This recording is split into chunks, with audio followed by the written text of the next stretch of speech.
पादाय कृष्णा प्रेष्ठाय भूतले श्रीमते भक्तिवेदांत स्वामी इति नामने नमस्ते सरस्वती देवी गौरवाणी प्रचारणे निर्विशेष शून्यवादी पाश्चात्य देश तारिणे नमो भक्ति विनोदाय सच्चिदानंद नामिने गौर शक्ति स्वरूपाय रूपानुगा वरायते। हरे कृष्णा। आज भक्ति विनोद ठाकुर का आविर्भाव दिवस है। आज के दिन वो प्रकट हुए थे 1838 में। 2 सितंबर 1838 को प्रकट हुए थे और उनके पिता का नाम आनंद चंद्र दत्त और माता का नाम जगन मोहिनी देवी। और भक्ति विनोद ठाकुर को सातवां गोस्वामी भी कहते हैं। एक उनके कंटेम्परेरी थे भक्ति विनोद ठाकुर के शिशिर, श्रीमान शिशिर थे, शिशिर घोष ऐसे कुछ नाम था। तो उन्होंने भक्ति विनोद ठाकुर को सातवें गोस्वामी की उपाधि दी थी उन्होंने, है ना। भक्ति विनोद ठाकुर क्यों महत्वपूर्ण है गौड़िया वैष्णव संप्रदाय में? एक तो वो ऑफ कोर्स भगवान के नित्य पार्षद हैं, वो, है ना, कमला मंजरी हैं भगवत लीला में, नित्य लीला में। लेकिन जब भक्ति विनोद ठाकुर जिस समय प्रकट हुए थे, जो शुद्ध वैष्णव टीचिंग्स हैं, शिक्षाएं हैं, वो लुप्त हो चुकी थी बेसिकली, है ना। वैष्णविज्म का, वैष्णवता का मतलब था व्यभिचार, कि वैष्णवता के नाम पे जो उस समय के तथाकथित साधु महात्मा थे वो व्यभिचार कर रहे थे, पर स्त्री संग कर रहे थे। स्त्रियों को भी, जो उल्टा स्त्रियां थी, उनको अगर वो वैसे व्यभिचार करेंगी तो उनको घर से निकाल देंगे।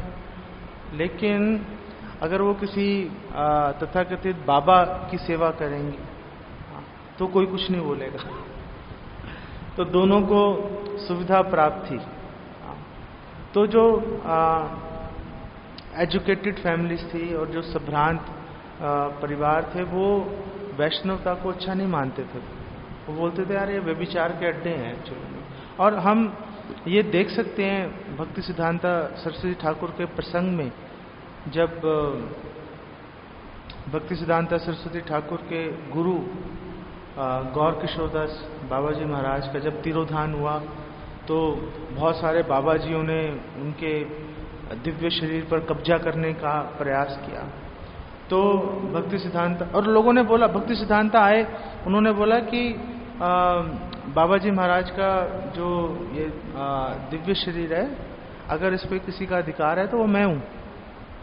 तो बाबा जी ने बोला, अरे तुम तो मतलब सन्यासी भी नहीं हो, बाबा जी छोड़ो, तुम कैसे मतलब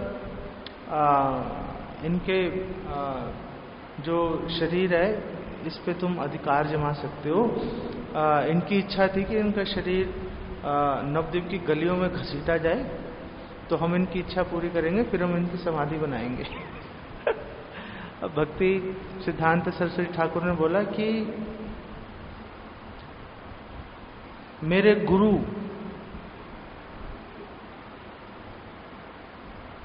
के दिव्य शरीर को चैतन्य महाप्रभु स्वयं वहन करते हैं, जैसे उन्होंने हरिदास ठाकुर के साथ किया था। तुम उनके शरीर के साथ ऐसा कैसे कर सकते हो? तुम्हें पता ही नहीं है वो कौन है ना। तो बात बढ़ गई, आपस में झगड़ा शुरू हो गया, पुलिस आ गई। तो पुलिस ने बोला कि कैसे इस बात का निपटारा होगा। तो भक्ति सिद्धांत सरस्वती ने कहा कि अगर किसने पिछले 1 महीने में अगर स्त्री संग नहीं किया है तो वो लेके जा सकता है।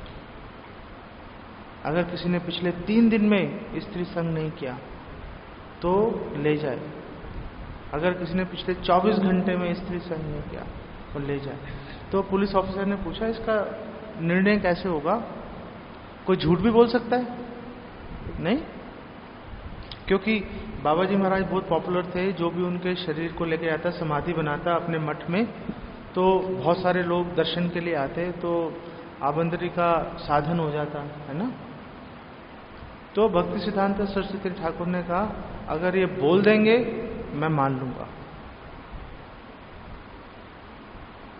क्योंकि अगर किसी ने झूठ बोला उसका सर्वनाश हो जाएगा। और सर्वनाश हुआ एक्चुअली में, है ना। सर्वनाश यूं हुआ कि भक्ति सिद्धांत सरस्वती ठाकुर को उनके बहुत करीबी 2 भाई थे। उन्होंने गौर किशोरदास बाबा जी महाराज की समाधि के लिए उन्होंने जमीन दी थी कि आप ये जमीन हम देते हैं, आप यहाँ पर समाधि बनाओ। बाद में उन्होंने उस जमीन पर कब्जा करने की कोशिश की।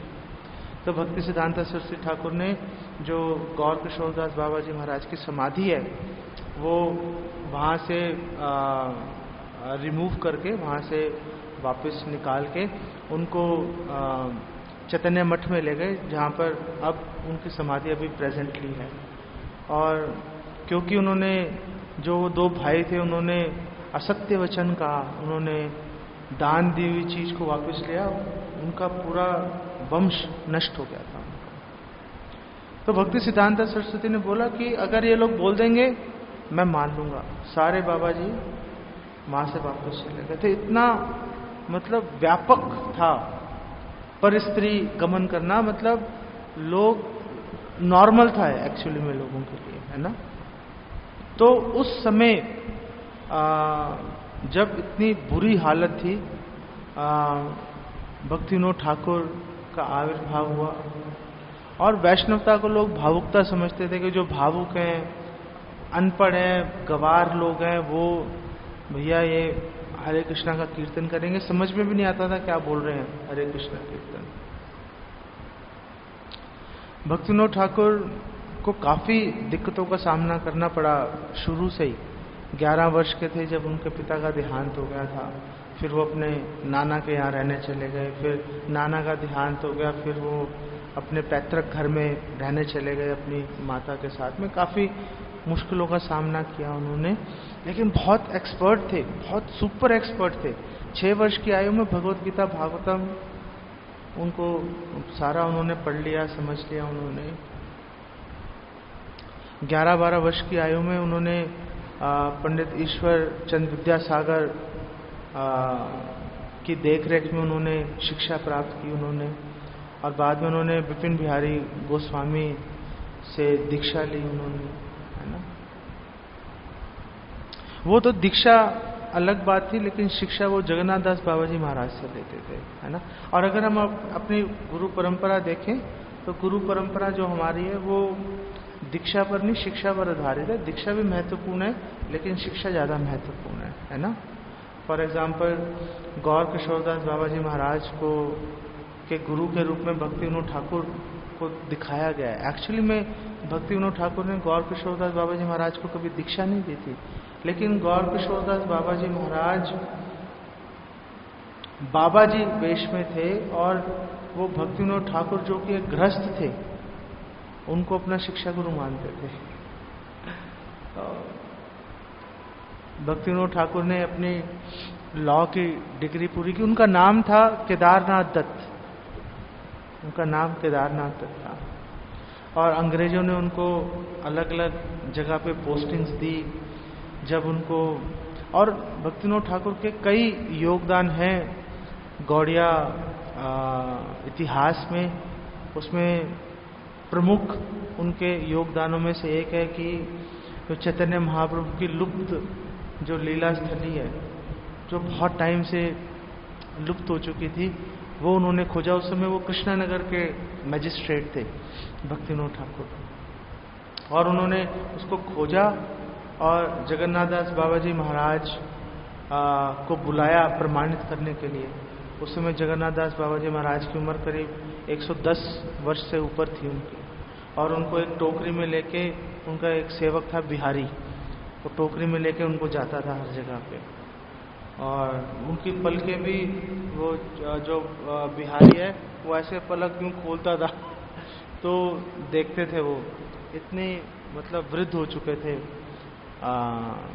जगन्नाथ दास बाबा जी महाराज। तो जब वो उनको लेके आए वहां पर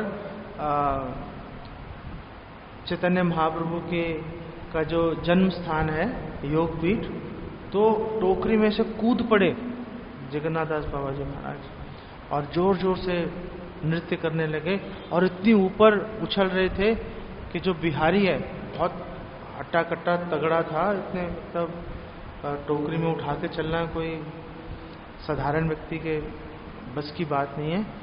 और इतनी ऊंचे उछल रहे थे कि उनके पैरों के तलवे वो बिहारी देख पा रहा था, इतनी ऊंचे उछल रहे थे, समझो कि 6-7 फीट ऊपर उछल रहे थे बहुत ही उत्साह के साथ। इससे हमें यह भी पता चलता है कि जो भगवान के जो पार्षद हैं वो आयु से प्रभावित नहीं होते, है ना। शारीरिक जो सीमाएं हैं, शारीरिक बाधाएं उनको बांध नहीं सकती, है ना। वो हर बार प्रदर्शन नहीं करते, लेकिन कई बार जब अपना लोभ संवरण नहीं कर पाते, ऐसा मौका आता है तो वो अपनी दिव्यता को प्रदर्शित भी कर देते हैं। प्रभुपाद भी एक बार प्रभुपाद काफी बीमार पड़ गए थे, तो उनके डिसाइपल सोच रहे थे कि पता नहीं बचेंगे नहीं बचेंगे, है ना। तो सोच रहे थे क्या होगा, कैसे मूवमेंट चलेगी, हम सारे अभी नए हैं, बच्चे हैं, किसी को कुछ पता नहीं है। तो प्रभुपाद ने कहा मैं तब तक जिंदा रहूंगा जब तक मेरी इच्छा है, मुझे कोई यहाँ से जाने के लिए नहीं कह सकता तो प्रभुपाद ने अपनी जो दिव्य स्थिति है, बहुत ज्यादा बार ऐसे घटनाएं नहीं है, बहुत ज्यादा नहीं है, लेकिन जो भी है हमें प्रभुपाद की दिव्य स्थिति को का आभास करने के लिए, दिव्य स्थिति को जानने के लिए पर्याप्त है ना। सो भक्तिविनोद ठाकुर को अंग्रेजों ने जगन्नाथ मंदिर की देखरेख करने का भार सौंपा। उसमें बड़ी प्रॉब्लम थी वहां पर। आज आप देखो बिल्कुल कैसे गोली की तरह काम होता है ना, पहले ऐसा नहीं था, बहुत प्रॉब्लम्स थी। तो भक्तिविनोद ठाकुर गए वहां पर और भक्तिविनोद ठाकुर ने सारी मैनेजमेंट पूरी चेंज कर दी, A to Z सारा सुधार किया। बिल्कुल टाइम पे भोग लगना चाहिए, टाइम पे आरती होनी चाहिए, भगवान की सेवा को उन्होंने अच्छे से वापस चालू किया। लेकिन वहां पे एक प्रॉब्लम थी, पुरी के पास जंगल था, जंगल में एक व्यक्ति रह रहा था बिसाखी सेन। वो अतिबाड़ी संप्रदाय से था। अतिबाड़ी संप्रदाय कहाँ से आया? अतिबाड़ी संप्रदाय आया, एक व्यक्ति थे जगन्नाथ दास, है ना। तो वो हरिदास ठाकुर के शिष्य थे, लेकिन बाद में उन्होंने हरिदास ठाकुर को त्याग दिया था उन्होंने। तो क्योंकि जगन्नाथ दास ने हरिदास ठाकुर को त्याग दिया, इसलिए श्री चैतन्य महाप्रभु ने उनका त्याग कर दिया था। उनको बोला था तुम अपने गुरु को कैसे त्याग सकते हो, तो तुम अपने गुरु का उल्लंघन कर रहे हो। तो वो एक संप्रदाय शुरू हो गया अतिबारी। वो बड़े सीक्रेटिव थे, रहस्यमयी थे, इशारों में बात करते थे, उनकी अपनी एक सीक्रेट लैंग्वेज थी उनकी। और कई ये जो व्यक्ति था बिसाखी सेन, इसके बाद कई योग सिद्धियां थी इसके पास। आग, अपने सिर से आग प्रकट कर देता था। अगर किसी को असाध्य रोग है उनके पास लेके जाओ, फटाक से ठीक कर देता था। तो नेचुरली आसपास के जो सारे लोग थे उनको बहुत उसको मानते थे, बिसाखी सेन को। तो बिसाखी सेन ने एक दिन घोषणा कर दी मैं महाविष्णु हूं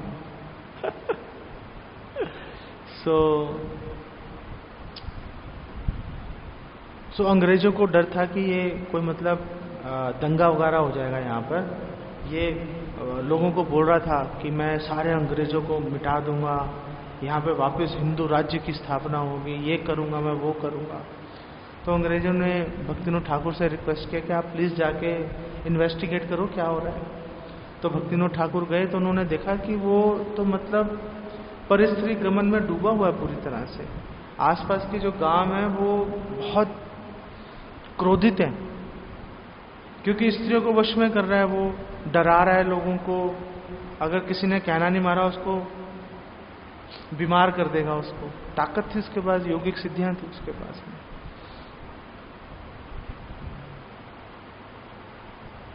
तो जो संभ्रांत परिवार के लोग थे उन्होंने रिक्वेस्ट किया भक्तिनोद ठाकुर से, प्लीज आप हमारी इससे रक्षा करो, हम कुछ कर नहीं पा रहे हैं और ये हमारे जो परिवार की स्त्रियां उनको दूषित कर रहा है ना, और हमें भी धमकाता है अगर तुमने कुछ किया तो मैं देख लूंगा तुम्हें। बड़ी प्रॉब्लम थी वहां पर। और कुछ लोग थे वो वाकई में उनको महाविष्णु का अवतार मानना शुरू कर दिया, पूजा करते थे बकायदा। सो भक्तिनोद ठाकुर ने जब ये देख लिया कि वाकई में ये बंदा जो है ये दोषी है, तो वो 100-125 लोगों को लेके, सिपाहियों को लेके उनको गिरफ्तार करने के लिए गए।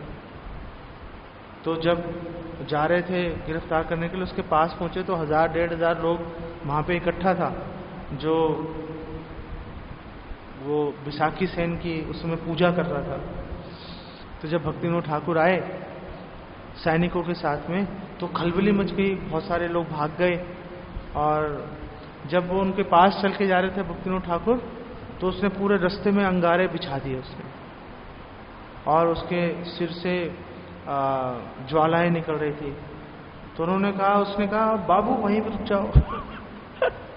भक्तिनोद ठाकुर को बोला वहीं रुक जाओ, अगर तुमने मेरे को गिरफ्तार करने की कोशिश की तो अंजाम अच्छा नहीं होगा, मैं महाविष्णु। तो भक्तिनोद ठाकुर ने कहा अगर तुम विष्णु हो तो फिर पुरी में क्यों नहीं जा रहे, तुम यहाँ क्यों हो जंगल में, पुरी में जाके बैठो उधर पुरी मंदिर में। कह रहे हो वहां पे तो वो जगन्नाथ की मूर्ति रखी है, लकड़ी की मूर्ति, वो तो लकड़ी की है, मैं साक्षात हूं, भस्म कर दूंगा सबको, तुम्हारे परिवार को नष्ट कर दूंगा, और देखो तुम्हारा जन्म यहां हुआ, तुमने ये किया। पूरी भक्तिनोद ठाकुर की हिस्ट्री उसने खोल के रख दी वहां पर। तब लेकिन भक्तिनोद ठाकुर प्रभावित नहीं हुए। भक्तिनोद ठाकुर ने कहा अरेस्ट कर लो भैया इसको फटाफट। तो उसको हथकड़ी लगा के बैलगाड़ी में डाला और जेल में बंद कर दिया, तुम्हारे पे केस चलेगा, मुकदमा चलेगा। भक्तिनोद ठाकुर घर गए, सारा परिवार बीमार हो गया उनका। जो भक्तिनोद ठाकुर की वाइफ थी उन्होंने भक्तिनोद ठाकुर को बोला ये क्या कर दिया तुमने, वो महाविष्णु है, पूरा परिवार नष्ट हो जाएगा, उनको छोड़ दो। भक्तिनोद ठाकुर ने कहा चाहे तुम मर जाओ, चाहे पूरा परिवार मेरा नष्ट हो जाए, मैं जो सही है काम वही काम करूंगा, उल्टा सीधा काम नहीं करूंगा। तो भक्तिनोद ठाकुर ने नहीं छोड़ा उसको, बल्कि जिस दिन उसकी सजा सुनानी थी तो भक्तिनोद ठाकुर को बहुत तेज हार्ट पेन हुआ उनको, और भक्तिनोद ठाकुर चल भी नहीं पा रहे थे। तो एक पालकी में बैठ के गए भक्तिनोद ठाकुर और उसको सजा सुनाई 6 महीने की। श्रील प्रभुपाद बता रहे हैं अपने लेक्चर्स में, उसको 6 महीने की सजा सुनाई। उसको उठा के जेल में डालने के लिए लेके जा रहे थे तो भक्तिनोद ठाकुर ने बोला सारी जो इसकी सिद्धियां हैं इसके जटा के अंदर है, इसकी जटा काट दो। किसी की हिम्मत नहीं थी जटा काटने की। 21 दिन हो गए थे उसको, ना खा रहा था ना पी रहा था, और बिल्कुल एकदम तंदुरुस्त हट्टा कट्टा। तो भक्तिनोद ठाकुर ने कहा कैंची लेके आओ, कैंची लेके आए। श्रील प्रभुपाद बता रहे हैं कि भक्तिनोद ठाकुर ने अपने हाथ से उसकी जटा काट दी, और जैसे ही उसकी जटा काटी एकदम कमजोर हो गया, वो धड़ाम से जमीन पे गिर गया, खड़ा भी नहीं हो पा रहा था। तो उसको स्ट्रेचर पे लिटा के उसको थाने में बंद कर दिया। उसने उसके 2 साथी भी थे, एक को उसने ब्रह्मा बनाया हुआ था, एक को शिव बनाया हुआ था। तो भक्तिनोद ठाकुर उन दोनों को भी पकड़ने गए यार तुम ब्रह्मा शिव हो। तो उन्होंने कहा नहीं नहीं, हमसे गलती हो गई, मैं तो जबरदस्ती बनाया था, हम ब्रह्मा शिव नहीं है। तो उनको भी पकड़ के भक्तिविनोद ठाकुर ने जेल में डाल दिया उनको। और उनका जैसी उसकी जटा काटी, भक्तिविनोद ठाकुर का पूरी फैमिली का बुखार भी खत्म हो गया, भक्तिविनोद ठाकुर की चेस्ट पेन भी दूर हो गई, एकदम परफेक्ट ओके हो गए वो, है ना। और बाद में वो जो विशाखी सेन था, उसने जेल में जब था तो उसने जेल में जहर खाया और आत्महत्या कर ली उसने। तो कहाँ पे महाविष्णु? बेकार बातें सारे, है ना। तो इस तरह से भक्तिविनोद ठाकुर ने और भी बहुत ऐसे अवतारों को गिरफ्तार किया, उनको जेल में डाला भक्तिविनोद ठाकुर ने। और भक्तिविनोद ठाकुर प्रे कर रहे थे चैतन्य महाप्रभु को कि आप प्लीज अपना एक पार्षद भेजिए जो आपकी शिक्षा को चारों ओर फैलाए, है ना। तो हमारे आचार्य बताते हैं जिस प्रकार हरिदास, जिस प्रकार अद्वैताचार्य की प्रार्थना ने, अद्वैताचार्य की रिक्वेस्ट पर चैतन्य महाप्रभु स्वयं प्रकट हुए, उसी तरह श्रील भक्तिविनोद ठाकुर की प्रार्थना पर चैतन्य महाप्रभु के बहुत ही अंतरंग पार्षद भक्ति सिद्धांत सरस्वती ठाकुर प्रकट हुए, है ना। और उनका जो शेड्यूल था भक्तिविनोद ठाकुर का, हालांकि गृहस्थ थे, बड़ा परिवार था, बहुत ही टाइट शेड्यूल था उनका, है ना। मतलब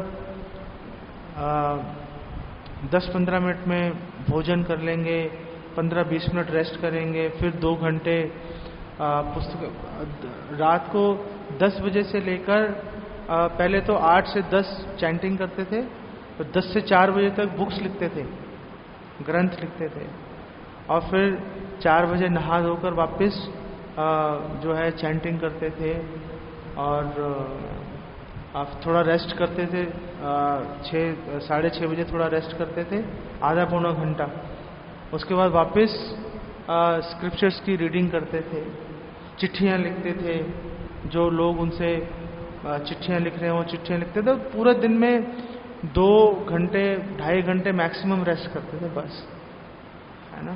पूरा टाइम, मतलब उनकी नकल नहीं की जा सकती एक्चुअली में, फॉलो नहीं कर सकते उनको, है ना। कोई सोचे कि हम भी भक्तिविनोद ठाकुर की तरह कर लें, पॉसिबल नहीं है। जैसे श्रील प्रभुपाद है, श्रील प्रभुपाद भी मतलब 2-2.5 घंटे रेस्ट कर रहे हैं और पूरा वर्ल्ड में मूवमेंट चला दी, चिट्ठियाँ लिख रहे हैं अपने डिसाइपल्स को, अपनी चैंटिंग कर रहे हैं और ग्रंथों का अनुवाद कर रहे हैं।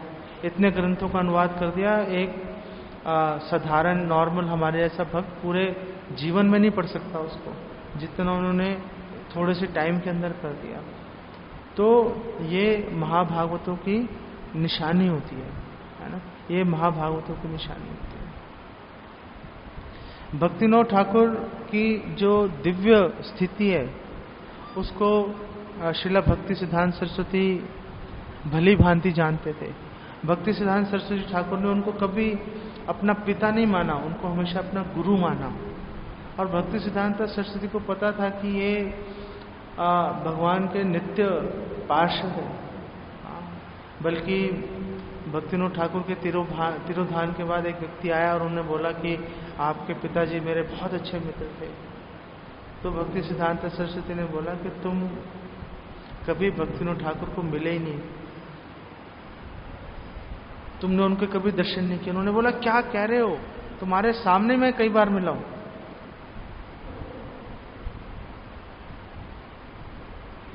भक्ति सिद्धांत सरस्वती ने बोला कि तुम उनको भौतिक दृष्टि से देखते रहे, तुम्हें भक्तिविनोद ठाकुर के यश का पता नहीं है। एक बार भक्तिविनोद ठाकुर के गुरु विपिन बिहारी गोस्वामी, वो एक बार उनके घर आए, तो भक्तिविनोद ठाकुर ने उनको प्रणाम किया और विपिन बिहारी गोस्वामी ने भक्तिविनोद ठाकुर के सिर पे अपने चरण रखे। तो भक्ति सिद्धांत सरस्वती ठाकुर छोटे से बच्चे थे, वहां पे खड़े हुए थे। भक्तिविनोद ठाकुर बाहर गए किसी काम से शायद उनके लिए कुछ प्रसाद वगैरह की व्यवस्था करने गए होंगे।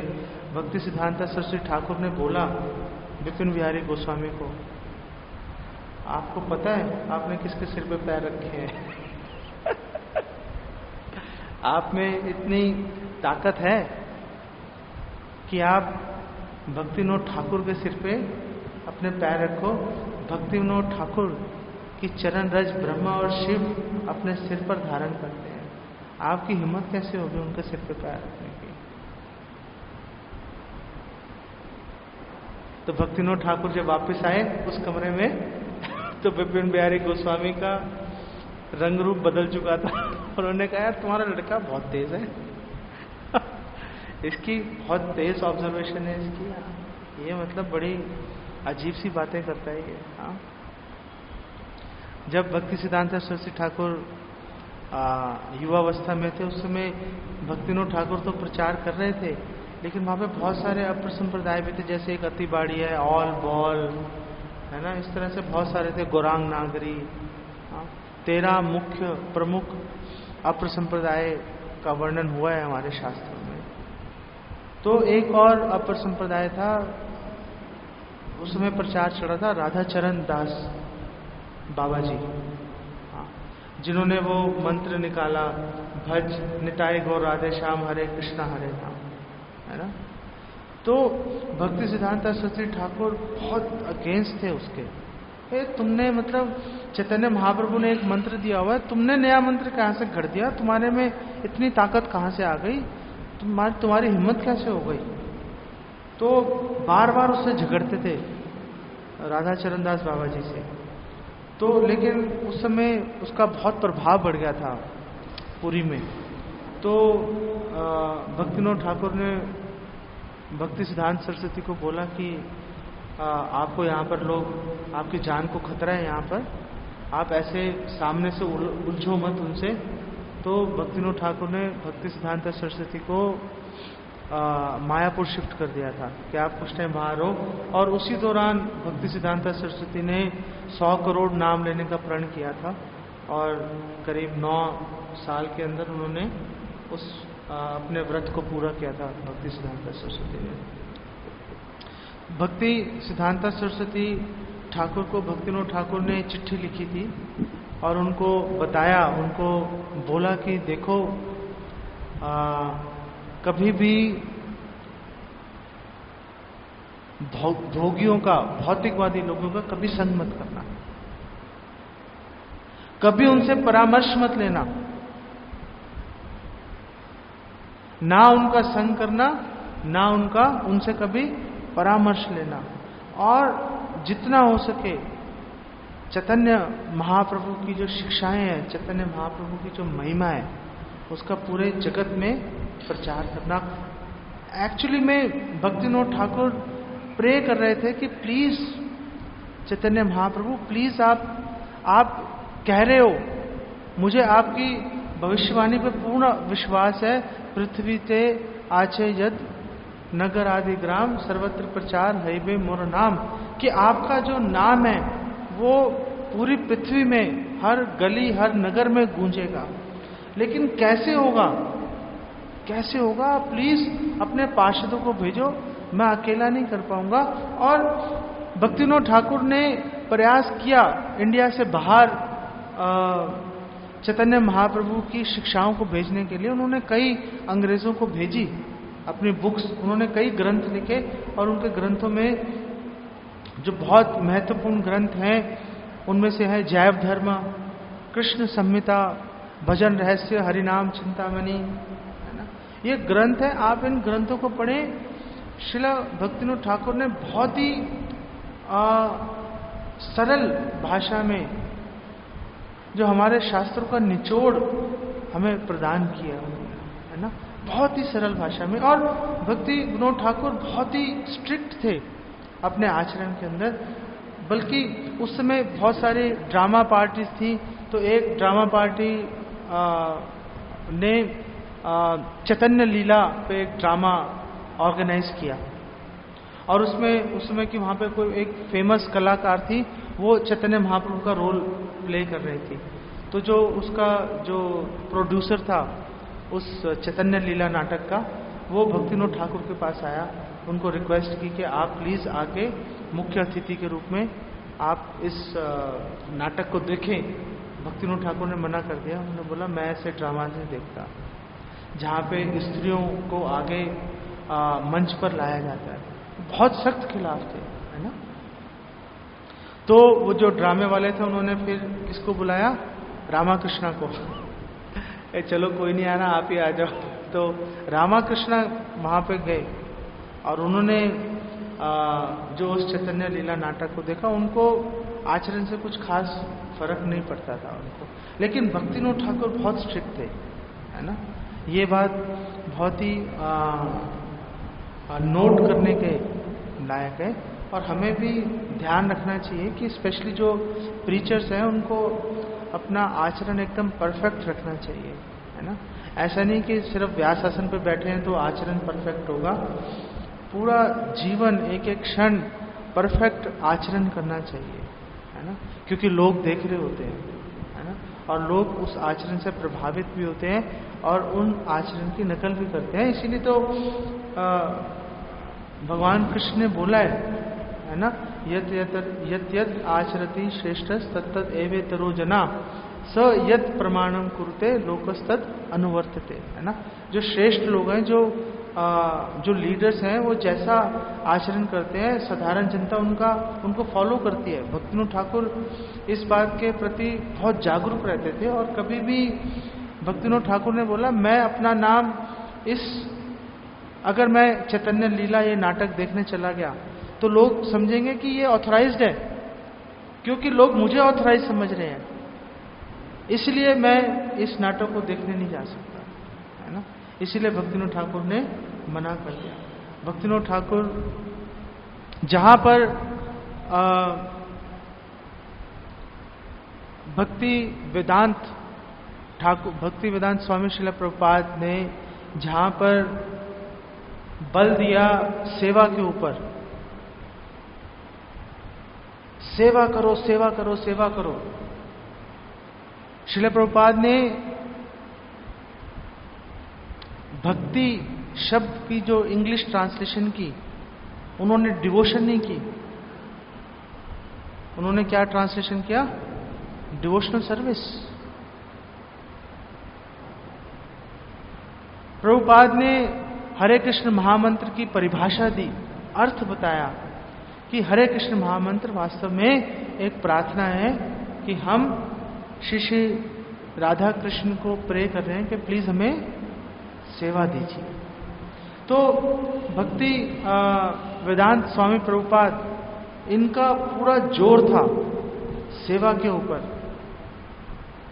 भक्ति सिद्धांत सरस्वती ठाकुर का जोर था भोग मत करो, सेंस ग्रेटिफिकेशन छोड़ दो।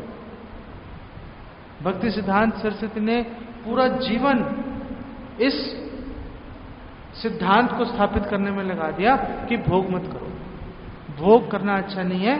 आप कृष्ण की इंद्रियों को संतुष्ट करो।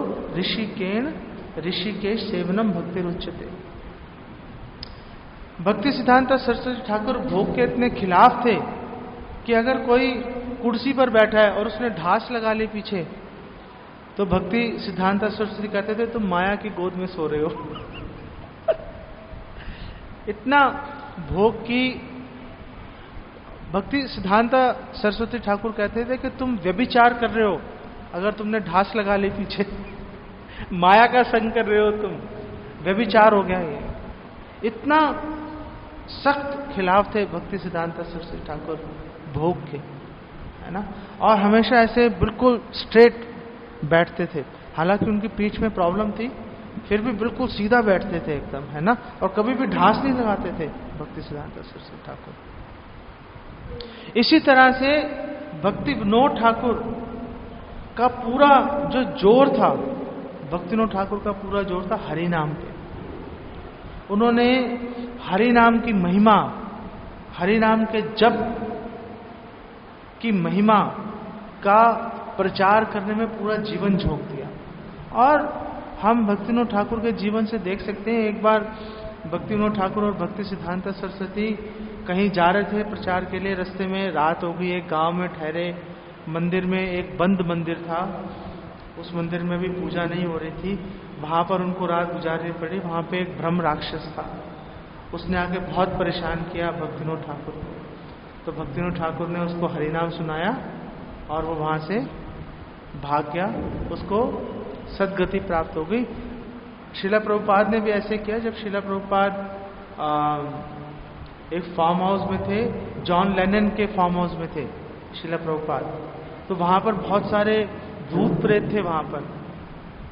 तो श्रीला प्रभुपाद ने अपने डिसाइपल्स को बोला, तुम कीर्तन करो, शंख बजाओ, और जो भगवान का जो जल है, जो भगवान को अर्पित जल है, वो छिड़को, सारे भूत वहां से भाग जाएंगे।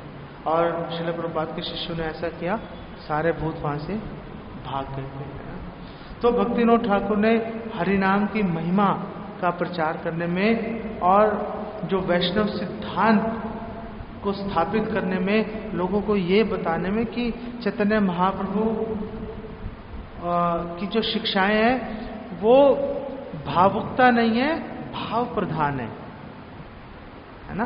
भावुकता और भाव प्रधान में बहुत फर्क होता है ना, बहुत फर्क होता है। भाव में जहां पर सेवा प्रधान है, भावुकता में व्यक्ति अपने मन से, अपने सेंटिमेंट से चल रहा होता है।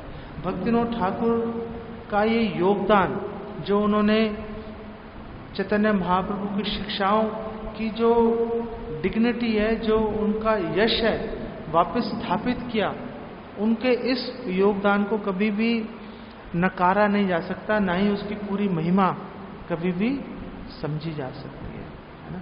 तो इस दिन हम सबको मिलकर श्रीला भक्ति विनोद ठाकुर के चरणों में प्रार्थना करनी चाहिए और उनसे रिक्वेस्ट करनी चाहिए कि हमें भी वो चैतन्य महाप्रभु की सेवा में नियोजित करें। श्रीला भक्ति विनोद ठाकुर की जय।